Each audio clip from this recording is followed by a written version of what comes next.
VK52, the Saturday morning meeting. Well, obviously, I'm going to talk about Toyota certified used vehicles. In our last session of the Saturday morning meeting, we talked about tariffs. For weeks and weeks, people had called me and asked me about tariffs, and I gave you my opinion on tariffs.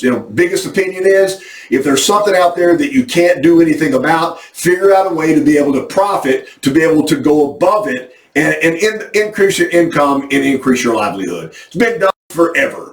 So Toyota certified cars, I said at the end of the tariff Saturday morning meeting, I said there's no tariffs on used cars. There is also no tariffs on certified cars. Think about this for a second. Toyota's warranty coverage is better on a Toyota certified vehicle than it is on a brand new vehicle. So it's already an exceptional value.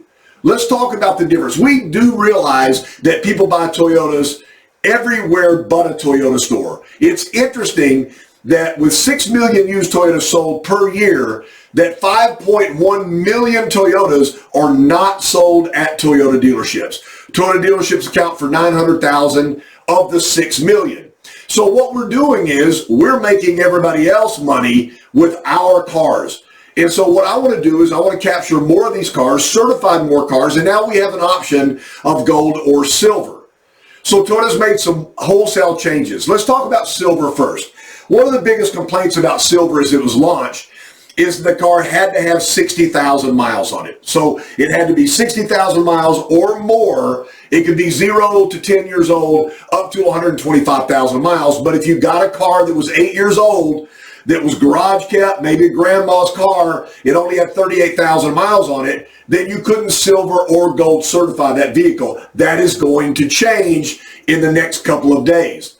From now on, silver is from 0 to 125,000 miles, like it should have been in the beginning. And now those one-offs that you get every once in a while, you can silver certify. Why? What is the purpose of silver certifying a car that's higher mileage?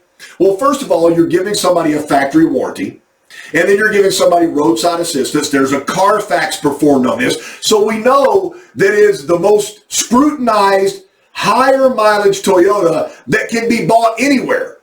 So it should drive everybody to the dealership. I'm trying to buy a car for my kid. It's their very first car. Do I really want to buy a brand new car and let them take it to high school and get it beat up in the parking lot? Let me have a car that's already got a little culture on it, a little love on it. And one of the things about a silver is we've always said 160 points for gold and 136 points for silver. So those 24 points that we've eliminated from gold to silver were basically cosmetic. We don't expect the paint job on an 8-year-old 100,000 mile Corolla to be brand new. It'll be compounded, it'll be detailed, it'll be reconditioned, and it'll look fantastic, but it's not going to look like a brand new paint job. So gold is next to new. So if you're doing gold certified, gold is next to new. And I call silver mechanical, structure, and safety sound. Mechanical, structure, and safety sound. Is the interior of a 100,000 mile car that was driven 100,000 miles going to look like a brand new car? Of course not. Is it going to be clean? Is it going to be detailed? Is it going to be spotless? Yes. But it's going to have some wear on it. But the purpose of the silver program is to get somebody in a higher mileage Toyota to drive that car and understand that even if they bought it at 100,000 miles and they drove the car for another 75,000 miles, they've still got the car. This welds somebody to the Toyota brand. So a couple of things are changing. The 160-point quality assurance check sheet will no longer be called 160. It'll be called Gold Certified Assurance Sheet. We still know the numbers. We can still show somebody on the printout exactly what was done. But for now, to separate it from gold and silver, it'll be called Gold Assurance.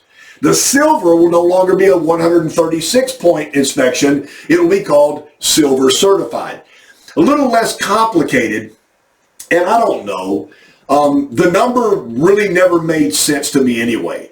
Because if the gold was 160 and it was a four-wheel drive truck, well, there was an extra 15 for bed liner, condition of the bed, four-wheel drive, transfer case that was above the 160. And if it happened to be a hybrid, there was an additional 14. So it was always 160 was the base. And so I always told people, would 161 be better?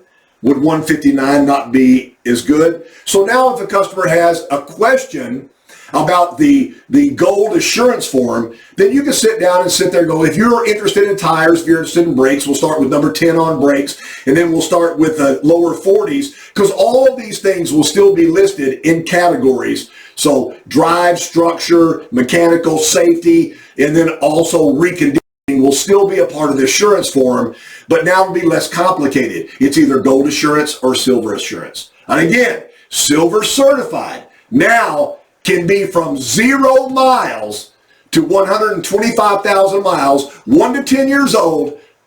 That is a big change for the program. Did we raise the price? No. Is it going to cost the customer more money? No. Are we protecting the customer?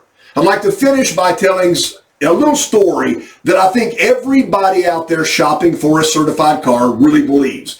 They believe that once you certify a car, it makes the brand of the car better. And gang, that's not correct. The brand of the car is its own representation. If you look at J.D. Power long-term vehicle dependability study, Toyota's in the top 5, 2, 3, 4, 5 every single year for as long as you can look back. You start looking at other manufacturers and actually fall below the industry average,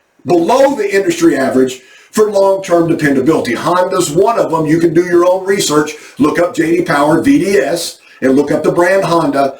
And so by certifying, you don't move it from below average to above average. All you're doing is putting a layer of protection for the consumer. You're adding warranties and you're adding probably roadside assistance. Every program's a little bit different, but all you're doing is protecting the customer. You're not changing the quality of the brand. You are selling, if you're selling Toyotas, you are selling the industry standard for quality, durability, and dependability. PK52, the Saturday morning meeting. News break.